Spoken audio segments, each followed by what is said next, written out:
Gracias, Jorge. Bueno, como me presentaba, soy el doctor Arraño, presidente de tercero de anestesia de la USACH, y para esta ocasión vamos a hablar de dexmedetomidina y su uso en el contexto de la cirugía cardíaca.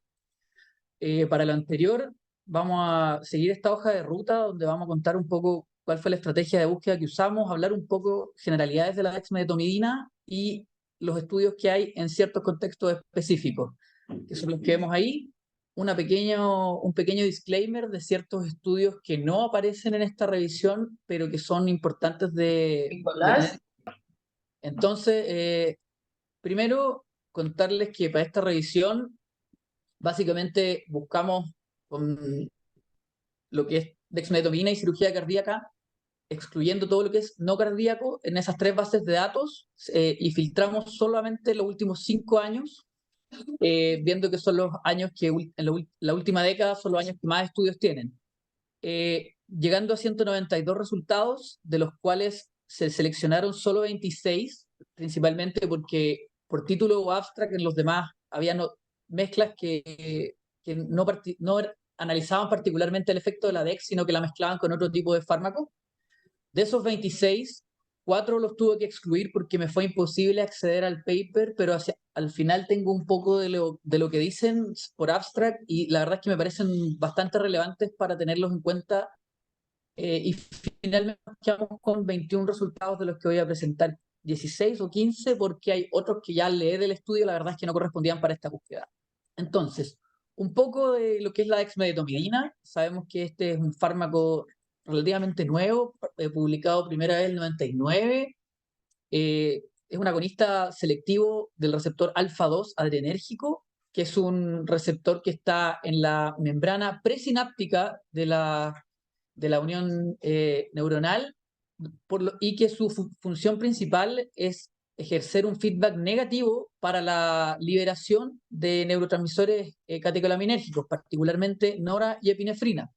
Por lo tanto, al estimular este receptor se genera una acción simpático-lítica en la que además se ve que ha tenido efecto analgésico, efecto sedante por disminución del sistema reticular activante, y existe cierta disminución de la respuesta inmune.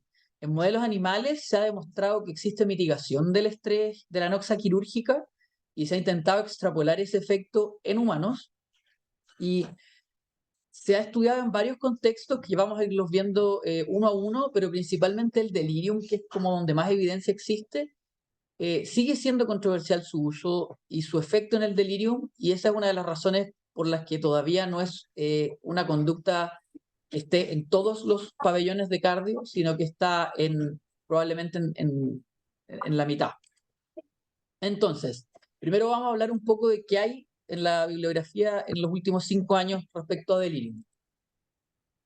Partiendo un poco, esta es una revisión sistemática publicada en el British Journal de Anestesia, donde se evalúan 30 estudios con distintos regímenes de administración de dexmedetomidina, donde se administra tanto intraoperatoria como intra y postoperatoria, o solamente postoperatoria, y se publican sus resultados, y este grupo de Patel es el que hace esta revisión. La verdad es que, como vamos a ver en la mayoría de los estudios publicados, los regímenes de administración de dexmedetomidina varían bastante de publicación a publicación, particularmente en los tiempos de iniciación, por ejemplo, si es antes o después de la SEC.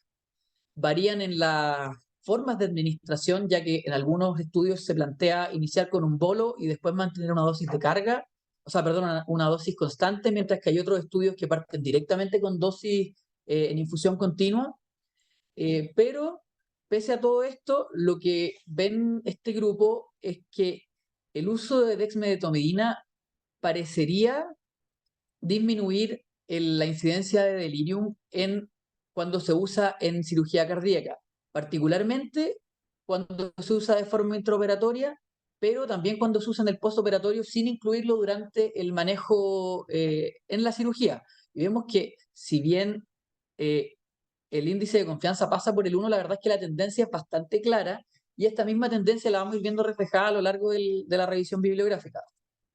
Eh, de hecho, el gran problema de estos estudios es que la gran mayoría, como les iba diciendo, son bastante heterogéneos y la calidad de evidencia que se puede levantar de la evidencia publicada en general es evidencia de baja o muy baja calidad, con alguna que otra excepción que vamos a ir haciendo la salvedad. Existe otro estudio, este es un estudio ruso publicado en el Journal de Anestesia Cardiovascular.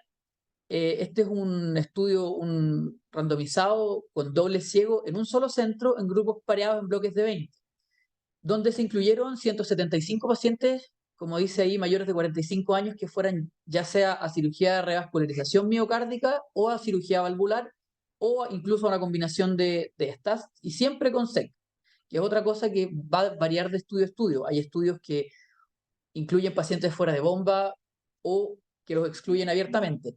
Lo que sí vamos a ver es que estos criterios de exclusión, que son principalmente daño cognitivo previo, ese criterio de exclusión es probablemente el más usado en la mayoría de los estudios, independiente a cuál sea la forma de medirlo. En este estudio particularmente se iniciaba intraoperatorio una infusión de 0,7 gammas kilo para, una vez llegado a la UCI, disminuirla a 0,4 y se comparaba contra placebo. Y lo que se vio era principalmente se quería evaluar la tasa de delirium en el postoperatorio a través de la aplicación de la escala CAMI-Q cada 12 horas al despertar y en la noche por 5 días. Y como en todos los otros estudios, estos son el resto de los outcomes secundarios que fueron evaluando, que en general siempre son los mismos, principalmente la mortalidad y la estadía en UCI es donde hay más evidencia. Y lo que vio este estudio es que efectivamente el riesgo relativo, el odds ratio de desarrollar delirium para pacientes que estuvieran en la rama de la dexmedetomidina disminuía de forma estadísticamente considerable. Y esto está un poco en consonancia con lo que habíamos visto en la revisión del metaanálisis previo, y también está en consonancia con lo que es el uso de dexmedetomidina en cirugía no cardíaca. Lo otro que vio este estudio es que efectivamente también acorta los tiempos de ventilación mecánica en un promedio de 4 horas, lo que, dependiendo del contexto, podría ser o no relevante, pero pensando que en la cirugía cardíaca y en su postoperatorio se ha visto que el corte de 6 horas pudiera tener un efecto relevante en lo que es la morbimortalidad, esas 4 horas parecen ser una ganancia bastante importante en el postoperatorio inmediato. Y la verdad es que esto es lo que hay respecto a delirium, siendo uno de los temas más, como una de las vedettes del uso de dexmedetomidina en los últimos 5 años. Esto es lo que se ha publicado. Con respecto a la fibrilación auricular, que es otro outcome relevante, entendiendo que la dexmedetomidina con su efecto simpático lítico genera bradicardia, y en verdad cuando uno instala la VIC de dexmedetomidina probablemente es una de las primeras cosas a las que uno está atento, se postuló que también podría disminuir la incidencia de fibrilación auricular postoperatoria. Y en este estudio, que es un estudio chino en un solo centro, se vio, la verdad, es que esa teoría de que el uso de dexmedetomidina disminuyese la incidencia de nueva fibrilación auricular en el postoperatorio es estadísticamente significativa. Y este, que es un estudio del 2020, empieza a verse esta tendencia al efecto protector de la dexmedetomidina para la FA, y que se ve refrendado en la gran mayoría de los estudios que vamos a ver a posteriori. Este estudio, de hecho, se publica el Decade, que es uno de los estudios más grandes, es un multicéntrico doble ciego, que se publica en el Lancet el año 2020, donde la verdad es que evaluaban principalmente FA y delirium como outcomes primarios, y siendo outcomes secundarios la incidencia de nefropatía y el dolor a 90 días, que, dándole un poco una vuelta a este estudio, resulta un poco extraño medir dolor a 90 días como outcome secundario, y estos son los que ellos reportan, sin reportar el resto de los otros outcomes. Me parece un poco, a lo mejor, que hubo alguna adecuación del estudio para tener resultados un poco más favorables. Aún así, fueron casi 3.400 pacientes los que se seleccionaron. Dentro de esos se terminaron aleatorizando 800 pacientes, casi 400 por rama, demostrando que en este estudio no existe una disminución que sea significativamente estadística de la arritmia, de la FA principalmente, pero que la tendencia a disminuir el delirium seguía siendo relevante. Asimismo, vieron que probablemente la rama de los pacientes con dexmedetomidina tenían menos progresión o menos incidencia de injuria renal versus los pacientes que estaban en placebo. Y asimismo también se veía que tenían una mejor reporte del dolor a 90 días. Pero insisto, eso parece ser algo medio antojadizo o un poco manoseado para incluirlo en este estudio. Ya, llegando a lo que es morbimortalidad, hago el disclaimer de que aquí yo incluí varios outcomes que son los que se miden en el resto de los estudios, donde se incluye tiempo de ventilación mecánica, estadía en UCI, o sea, aquí está el grueso de los estudios que vamos a ver. Partiendo por este estudio egipcio del año 2018, donde se generan dos ramas y se compara la dexmedetomidina con el propofol directamente. En esas dosis de 0,8 gamas kilo o de 1,5 miligramos kilo hora, dependiendo de cuál sea la droga, lo que sí aquí se reconoce que cualquiera sea el régimen de sedación que uno utilice, puede tener efectos, puede tener agitación igual, y de hecho ellos permiten un bolo de midazolam en ese contexto, y también se reconoce que si bien la dexmedetomidina tiene un efecto analgésico, no es el gold estándar de analgesia, y el propofol no tiene efecto analgésico, por tanto el rescate con fentanilo, independiente que tengamos este efecto alfa 2, no debe ser dejado de lado. Ellos excluyen, como decíamos, alteraciones neurológicas y la otro grande grupo de pacientes que quedan excluidos son los pacientes bradicárdicos o los pacientes con bloqueo, que son particularmente pacientes probablemente más susceptibles a desarrollar algún tipo de complicación mayor en el contexto de la bradicardia inducida por dexmedetomidina. Aquí dejo la tabla 1 del primer estudio, pero la verdad es que en todos los estudios que voy a citar durante esta presentación, la verdad es que las poblaciones siempre fueron comparables con grados de heterogeneidad bastante bajos. Y los hallazgos que ellos reportan es que en el grupo de dexmedetomidina pareciera haber una tendencia a disminuir la presión más con propofol que con dexmedetomidina, mientras que el ritmo, o sea, la frecuencia cardíaca, pareciera ser mejor controlada en la rama del grupo de dexmedetomidina, que es probablemente más cercano a este efecto bradicardizante que nosotros hablábamos. Eh, y asimismo reportan algo que aparece en los estudios de cirugías no cardíacas, pero que no ha sido tan refrendado en los estudios de cirugía cardíaca, y es que disminuyen el consumo de opioides, particularmente de fentanilo, y de una forma bastante potente versus en las ramas de propofol.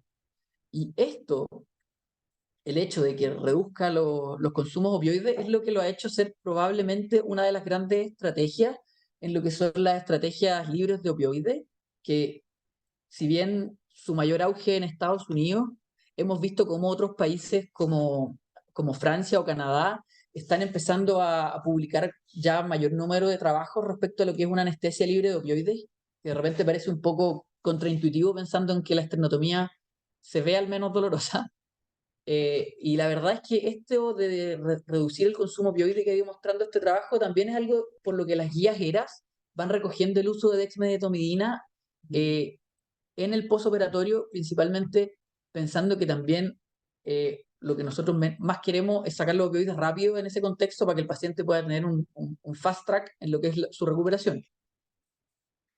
Ahora, con respecto a este estudio que es de Kepeng, que es probablemente una de las personas que más ha publicado respecto a dexmedetomidina, este estudio también está publicado en el British de Anestesia, y lo que evaluaron fue si el uso de dexmedetomidina había impactado en la mortalidad de los pacientes en una corte de 2.068 pacientes entre los años 2004 y 2014. Y vieron la mortalidad 5 años, donde la verdad es que son casi 1.000 pacientes por rama, donde la rama de los que no recibieron dexmedetomidina ayer era un poco más homogénea porque habían esquemas distintos de sedación, y la verdad es que lo único que importaba era que no hubieran recibido dexmedetomidina. Por tanto, esta rama podía ser midazolam, podía ser propofol, etc. Y, como decíamos, se excluyeron eh, los, los, aquí se excluían ya abiertamente otro tipo de cosas que eran las cirugías de emergencia, que tienen muy poca representación en los estudios, porque en general caen en los criterios de exclusión de la mayoría de los estudios. Cirugías fuera de bomba, y cirugías de aorta torácica, que solamente hay un estudio que, si no me equivoco, lo tengo después. Y partían con esta tasa, que es de 0,42 gamas kilo hora, con poblaciones comparables, y la verdad es que lo que demostraban es que en la rama de la dexmedetomidina incluso había menor sobrevivencia de 5 años que en la rama de los, perdón, que en la rama de los pacientes que no recibieron dexmedetomidina tenían menor mortalidad que los pacientes que recibían dexmedetomidina, dándole un efecto protector con lo que es respecto a la mortalidad. En la discusión, de hecho, se plantea si tiene que ver con este efecto protector del delirium, que también aumenta la morbimortalidad, o si es la disminución de los días cama o de los días UCI y ventilación y las respectivas complicaciones inherentes al setting. Pero la verdad es que cuando ellos hacen el análisis ya después por outcomes más específicos, se dan cuenta que la única disminución significativamente estadística tiene que ver con la reducción del delirium, de la sepsis, que ellos plantean que es probablemente asociado al efecto de disminuir los días de ventilación mecánica y a la disminución de la tasa de reintubación, que es un poco lo que hemos visto en el resto de los estudios. O sea, nos siguen repitiendo los mismos temas. Delirium probablemente, y probablemente la tasa de lo que es manejo de vía aérea se va facilitando un poco con lo que es la dexmedetomidina, sin tener otro gran outcome importante. O sea, no reducen los paros, no reducen los strokes, no reducen las reintervenciones. La verdad es que no es que sirva para todo, como muchas veces se planteó en los estudios de principio de década de los 2010, donde eran bastante optimistas con todas las cosas que podía generar la dexmedetomidina. Este ya es un estudio más reciente, este es del año pasado, del 2022, de la Anesthesiology. También un estudio chino, que es probablemente los que más han publicado, ¿no?, con respecto a estudios prospectivos de dexmedetomidina, donde ellos aleatorizaron pacientes a Dex o a Propofol. Y lo que ellos estaban viendo principalmente era en un procedimiento específico, que era la cirugía de revascularización con bypass, y las complicaciones pulmonares como outcome primario, teniendo en cuenta que toda la evidencia, tanto en la cirugía cardíaca como no cardíaca previa, tendía a demostrar que los días de ventilación mecánica podían ir disminuyendo con el uso de dexmedetomidina como agente sedante. La verdad es que lo que ellos demuestran es que efectivamente hay una disminución en el outcome compuesto de complicaciones pulmonares, que está principalmente influida por la presencia de atelectasias, que probablemente tenga que ver con que el tubo se saca antes. Y asimismo ellos ven otras cosas que no han aparecido refrendadas en otros estudios, como es una menor tasa de infección de herida operatoria. Lo que sí, aquí aparece por primera vez con relevancia estadística la disminución de días tanto UCI como días totales de hospitalización, lo que probablemente, si es que uno hace un estudio de costo-efectividad, demuestra que probablemente la dexmedetomidina también ayuda a disminuir los costos. Ahora, como digo, es la primera vez de todos los estudios que hemos visto para atrás que se empieza a reportar en cirugía cardíaca, y veremos después que no es siempre así. De hecho, está este otro estudio que es randomizado en otro hospital chino en los años 2016 a 17, que incluyen estos pacientes, pero ahora para cirugía de reemplazo valvular, ya no para cirugías de revascularización. Se excluyen ciertos pacientes que por sus condiciones previas probablemente puedan generar muchos factores confundentes, como pueden ser disfunciones severas, tanto hepáticas, renales, disfunciones del nodo sinusal, etcétera.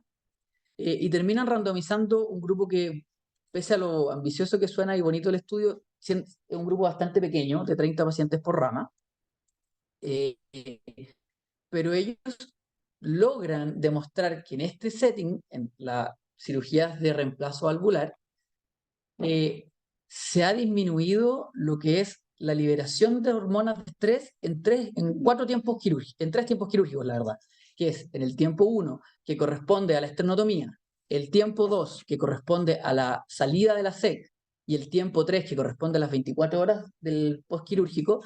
En todas las hormonas de estrés, epinefrina, cortisol, norepinefrina e incluso en serotonina, se demuestra una disminución sustancial y significativa de sus niveles plasmáticos lo que genera un poco de que nos permite extrapolar y ya no extrapolar, sino evidenciar también en modelos humanos cómo el uso de dexmedetomidina puede ir disminuyendo el estrés inducido por la anoxia quirúrgica.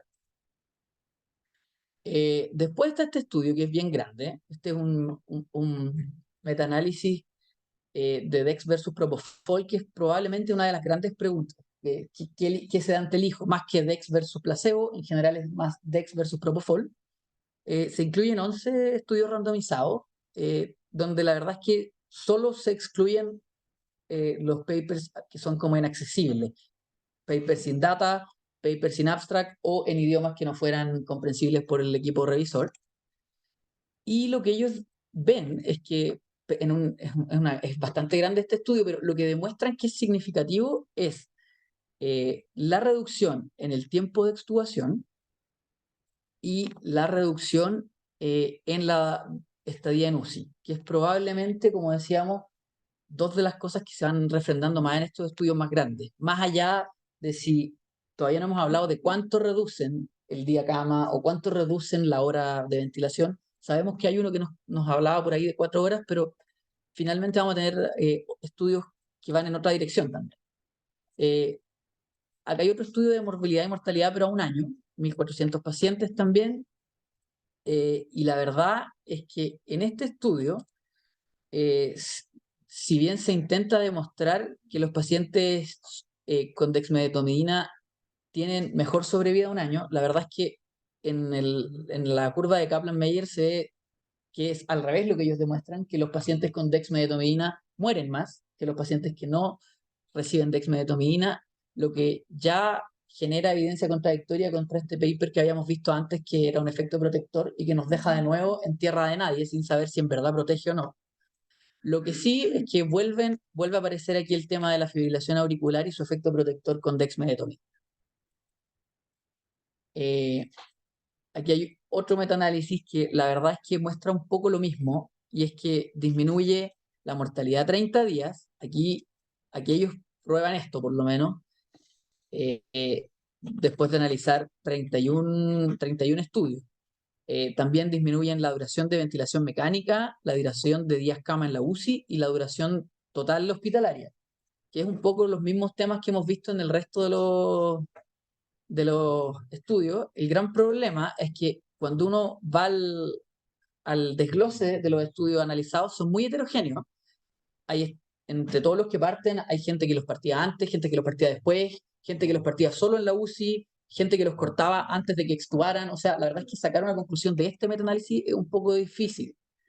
Y de hecho ellos concluyen que podría, con verbos súper condicionales, pero que la verdad es que todavía al uso de dexmedetomidina nos quedamos cortos en evidencia y en poder estadístico.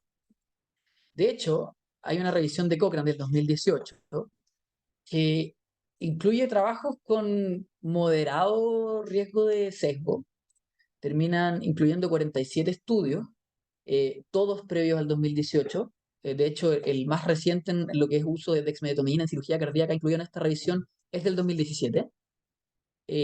Y lo que ellos van mostrando un poco es que disminuiría la causa de mortalidad, al menos con una tendencia, ya que su índice de confianza sí pasa por el 1,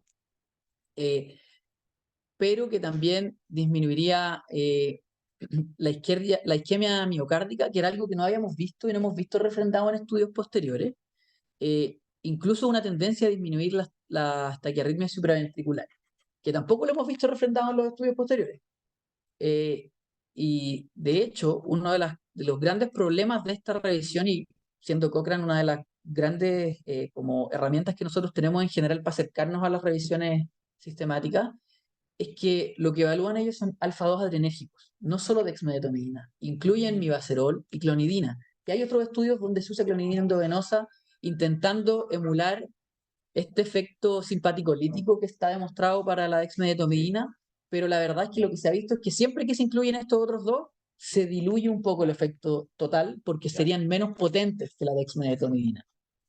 Eh, de hecho, en esta revisión también incluyen cirugía cardíaca y no cardíaca, y los estudios, la verdad es que si bien tampoco son tan antiguos, tampoco estamos hablando que en mi búsqueda de 5 años no hubieran cabido. De hecho, la gran mayoría de los estudios son previos al 2010. y no evalúa, de hecho, por ser antiguos, no evalúa otros outcomes que se han ido haciendo cada vez más relevantes en los estudios más nuevos, como son la duración de la ventilación mecánica, la estadía en UCI, la tasa de fibrilación auricular y la tasa de complicaciones renales. De hecho, lo que ellos terminan concluyendo es que no existe algo que nos permita decir que la dexmedetomidina disminuye la mortalidad y que la evidencia que tenemos, la verdad es que sería insuficiente para sacar algún otro tipo de conclusión. Ya nos vamos acercando a los últimos estudios. Ahora son procedimientos específicos. La verdad es que se ha visto también que al usarla en TAVI, que son pacientes que por lo general son pacientes más graves que los pacientes que entran a estos estudios. O sea, son pacientes que en la clasificación ASA de anestesia son más graves, son un ASA 4 para arriba.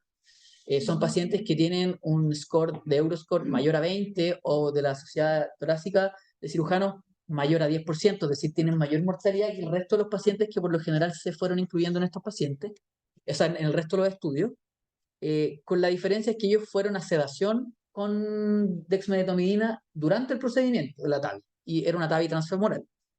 Y la verdad es que lo que ellos demostraron es que las variables hemodinámicas y las variables respiratorias no tuvieron mayor cambio versus los pacientes que recibían otro tipo de sedación y que de hecho daba tan buena sedación que no requirieron en ninguno de estos procedimientos conversión a anestesia general o aplicación de sedación de rescate. Lo que por otro lado dice que nos permite extrapolar un poco que en pacientes más graves, que a lo mejor hayan quedado fuera del resto de los estudios, la dexmedetomidina parecería también ser una alternativa segura para la sedación. Eh, Está este otro estudio de corte multicéntrico, pero ahora, como este es el único estudio que encontré en otro tipo de cirugías más de aorta, que son disecciones agudas tipo A operadas en las primeras 24 horas. Y lo que ellos, la verdad es que lo único que ellos logran demostrar que la dexmedetomidina genera un cambio real es en el debut de Aki Cadigo 3 o en la necesidad de terapia de reemplazo renal, que es la primera vez que vemos en estudios que analicen distintos outcomes que aparece el riñón como algo que realmente se protege con la dexmedetomidina. Después tengo una capítulo, creo, sobre renal. Eh, y también vemos que hay otros estudios como este que nos vuelven a refrendar la disminución de incidencia de FA, la disminución de consumo de opioides, particularmente en 120 minutos, que no es algo menor para un paciente, porque esos 2 horas son 2 horas de acumulación de opioides. O sea, esto es con remifentanilo, que se va ahora, se va en pocos minutos, pero cuando esos te reduce las 2 horas de otro tipo de opioides, también puede tener un efecto en lo que son las horas de ventilación, etcétera, etcétera. Eh, y también vemos que vuelve a refrendar el tema de disminuir los días de estadía en UCI. Como decía, eh, nuevos estudios, y este que es un estudio bastante, bastante bonito, es un metaanálisis donde se hace un análisis secuencial de los RCTs para no reproducir el error de falsos positivos. Eh, Se incluyen finalmente nueve estudios de dexmedetomidina versus cualquier otro sedante, y la verdad es que lo que ellos demuestran es que eligieron estudios con bastante poco riesgo de sesgo, donde demostraron que la incidencia de injurias renales sería menor en los pacientes que recibieron sedación con dexmedetomidina postoperatoria, y que de hecho eh, está bastante cerca de esto que es el RIS, que la idea sería que esta curva morada que vemos con la Z llegase al RIS, y eso significa que matemáticamente la evidencia debiera ser suficiente para respaldar esa teoría. Lo que vemos en esta curva de la derecha es que sí favorece significativamente la dexmedetomidina, pero que todavía falta un poco de estudio respecto a lo que es función renal para que la conclusión sea un poco más robusta. Ya vamos terminando. Estos son los 4 trabajos que no incluí porque no hubo forma de que llegara al archivo original, pero son trabajos que me parecieron bastante importantes.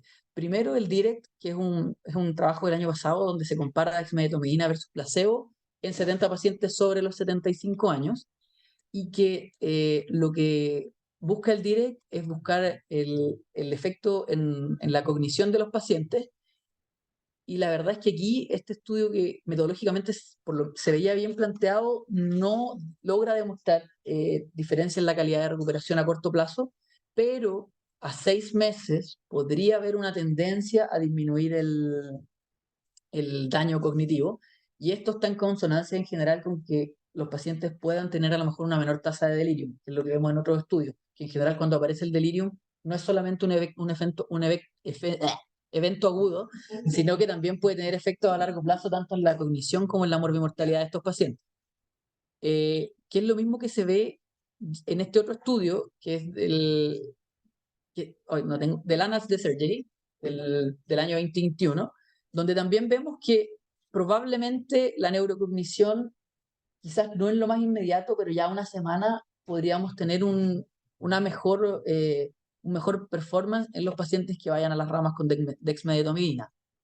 Ahora, lo que habíamos hablado un poco de cuánto era lo que se reducía. Ya, este es un estudio de este año de la revista Anestesia con 6.000 pacientes. O sea, es un estudio más grande por lo general que la gran mayoría de los otros estudios que hemos visto, una revisión sistemática, y donde se ve que la reducción en general es de 3,6 horas de UCI, lo que podría no ser significativo en nuestra práctica clínica, porque esto es tiempo de UCI, no tiempo de ventilación. En tiempo de ventilación reduciría 0,6 horas, es decir, poquito más de media hora, que tampoco sé si logra ser clínicamente relevante en la práctica, pero lo que aquí sí se ve es que podría haber una reducción en lo que es mortalidad, y que en el análisis que se hace probablemente sería por la menor incidencia de fibrilación auricular, que es lo que hayamos visto sí como un dato que se nos repite bastante en el resto de los estudios. Y en cirugía valvular, que ya veíamos que la gran mayoría de estos trabajos estaban hechos en cirugías de revascularización, este es otro trabajo de la revista Anestesia de este año, donde vuelven a decir un poco la gran conclusión que a lo que parece que estamos llegando, y es que el efecto en delirium postoperatorio parece no ser tan robusto como uno pensaría en una primera instancia, pero que aparece esta nueva arista de un beneficio en la función renal que parece que se estaría refrendando en los estudios más modernos. Entonces, para terminar y concluir, podemos decir que la dexmedetomidina es una droga segura para la sedación postoperatoria.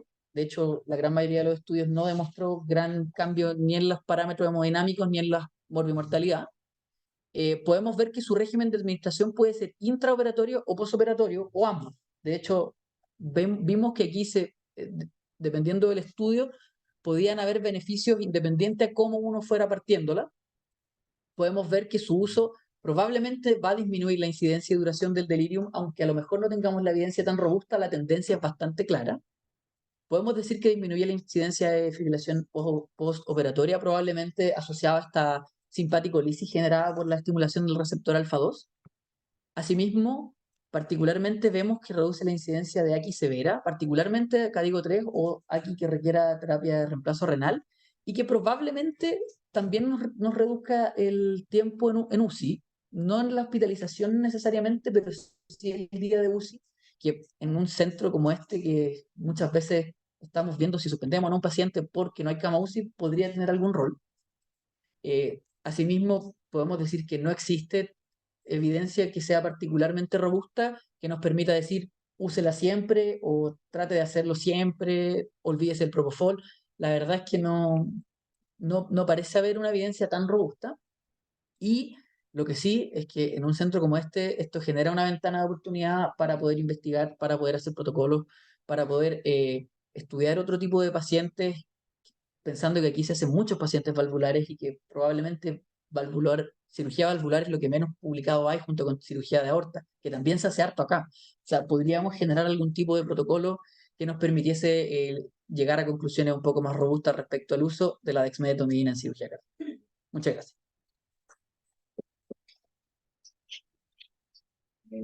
Bueno, muchas gracias al doctor Nicolás por su presentación, muy clara, muy buena.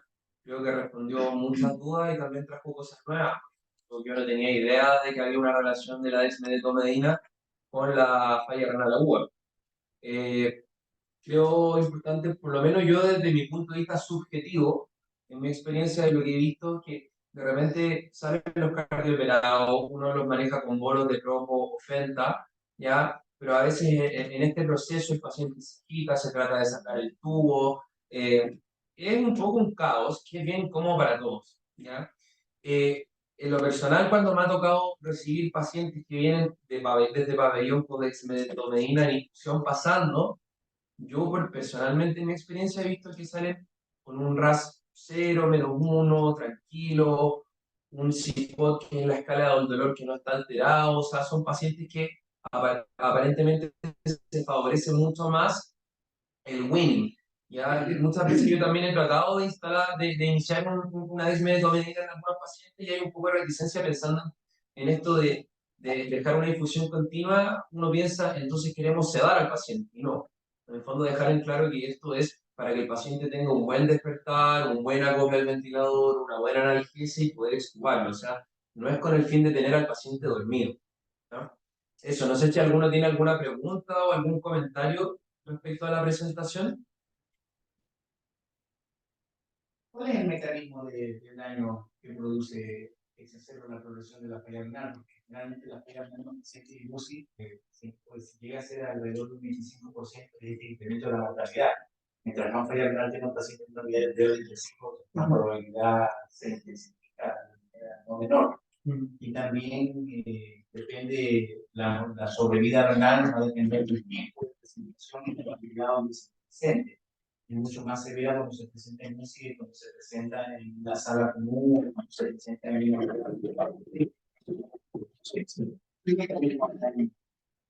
La verdad es que los estudios no son tan claros en dilucidar un mecanismo particular. Yo podría pensar en que la disminución de la FA asociada a otro tipo de disminuciones, porque vemos que en general la desmetomidina bradicardiza un poco más, pero hipotensa menos que el propofol, pudiendo tener un efecto protector en lo que es la irrigación renal.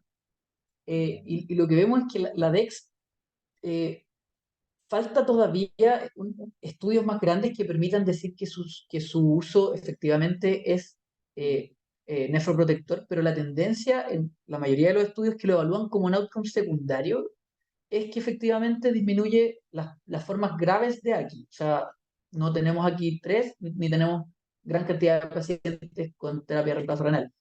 Pero vuelvo a decir que el gran problema de estos estudios es que muchas veces dejan fuera a pacientes que están en mayor riesgo, porque como vimos los criterios de inclusión o los criterios de exclusión de la mayoría de estos estudios excluyen a pacientes graves, excluyen a pacientes de urgencia, excluyen ciertas cirugías que tienen más riesgo de aquí, por ejemplo, las cirugías de aorta, la verdad es que vimos un solo estudio y a mí me resulta un poco difícil firmar la conclusión de que disminuyen formalmente la tasa de falla renal, pero sí se logra vislumbrar que en ciertos subgrupos de pacientes, que probablemente sean al menos los pacientes como con menor Euroscore dentro de los pacientes quirúrgicos, probablemente ellos sí logren disminuir un poco su tasa de falla renal con el uso de dexmedetomidina.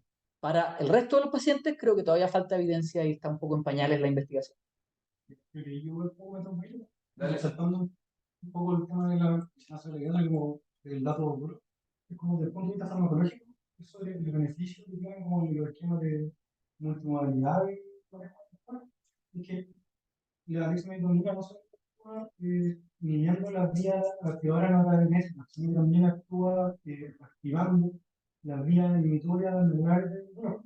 Entonces, al actuar así, se actúa en el centro autonómico medular que regula en el fondo que hagan radicales porque disminuyen todo. Entonces, como el tema de la protección renal es como una consecuencia, podría ser, del manejo de especies. Porque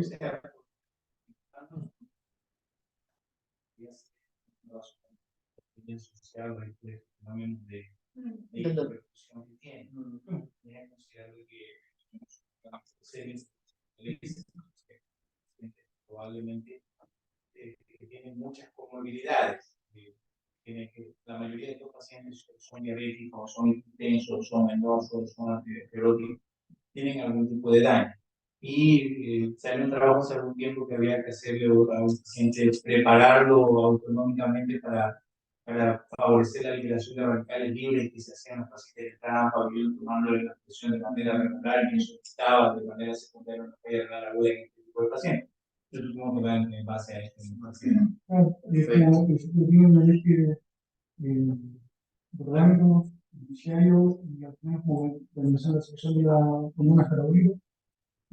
Igual sería como que todo eso. Yo tengo una duda para las enfermeras que está la Claudia Belli y la Tania. Yo no sé cuál ha sido su experiencia cuando han tenido pacientes con bolas de Felta y Cropo versus cuando uno sale de pabellón ya con el PCS puesto. No sé si están o no están, pero esa es mi pregunta. Hola. ¿Aló? Aló. Sí, yo creo que va súper bien la Dexa, pero está esto de que funciona súper bien con los pacientes de la cirugía menos grave. Entonces ahí no sé cómo nos iría con pacientes más graves, considerando que de repente son pacientes que tenemos que mantener sedados, con cirugías largas, no sé, con problemas de sangramiento. Entonces, ¿Entendí? claro, para los pacientes que son más fáciles, sí. Perfecto, gracias. Sí, por el fondo sería como ¿Aló? para el winning. Más ¿Aló? que... ¿Aló? ¿Aló? Sí. Hola, Doc, yo la Tania.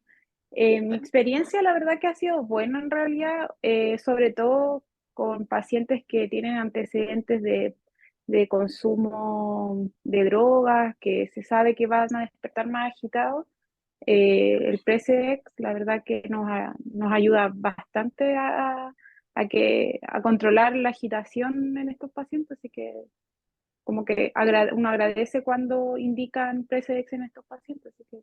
Creo que es importante tenerlo en cuenta. Gracias, Claudia y Tania, por sus comentarios. Veo que Jorgito, levantó la mano.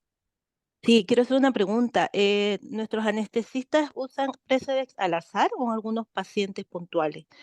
¿Tienen algún criterio de uso? Porque no todos los pacientes salen con Precedex, diciendo que vemos que tiene buenos resultados. Entonces, sería bueno saber qué perfil de pacientes utilizan para poder indicar eso a la salida de las cirugías.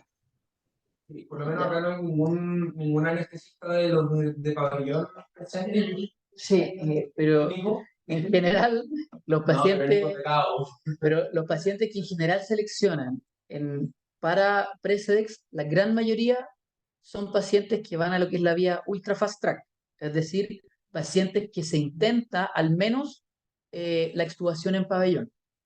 Yo creo que ese es el gran nicho donde en este hospital yo he visto que usan el Precedex desde el pabellón. En general, si los pacientes van a salir y uno planea extubarlo en las siguientes 6 horas, o es un aórtico que tiene que estar más de 6 horas, en general esos pacientes no van a Precedex, van a otro tipo de sedación. Y eso probablemente tiene que ver con que el uso del Precedex, principalmente las sociedades de anestesia, se preconiza en la recuperación acelerada y en la extubación ultra fast track, que la verdad, como hemos visto, no tiene gran impacto en la mortalidad. O sea, entre extubar un paciente en el pabellón o en las primeras 6 horas, no hay gran cambio. Y es probablemente por eso que no lo hemos visto. También tiene que ver con que el Precedex, en la gran mayoría de los hospitales y en la práctica de la gran mayoría de los anestesistas, siempre ha sido un medicamento bien restringido por su costo.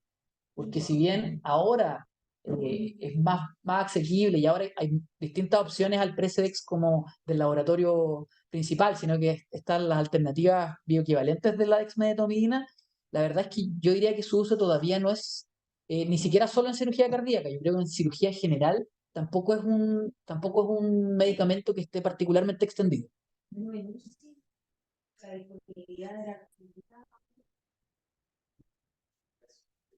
Nuevo, relativamente nuevo. De hecho, la FDA lo aprueba el 2011, si mal no recuerdo.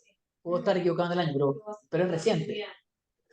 Bueno, y la experiencia de nosotros, que también depende del tipo de medicamento, me refiero al origen, es efectivo, ¿no? Hemos tenido unos que son muy malos, muy malos. Doctor Guerra, ¿algún comentario? De estar ocupado. No. Tengo un comentario muy interesante. Ya, perfecto. Bueno, estaríamos, pues, entonces nos vemos la próxima semana. La Mariluz, que es una residente de intensivo, que nos vino a ver desde Perú en su pasantía, ella nos va a hablar de lo que sería ECMO Vigil, ¿ya? Pero no ECMO Vigil como cuenta trasplante, sino que un ECMO Vigil en términos generales, también como cuenta recuperación. Yo creo que es un tema súper interesante, así que lo esperamos el próximo martes y muchas gracias a todos por participar, por opinar y por conectarse. Muchas gracias. Gracias, Nicolás, gracias a todos. Chao, chao.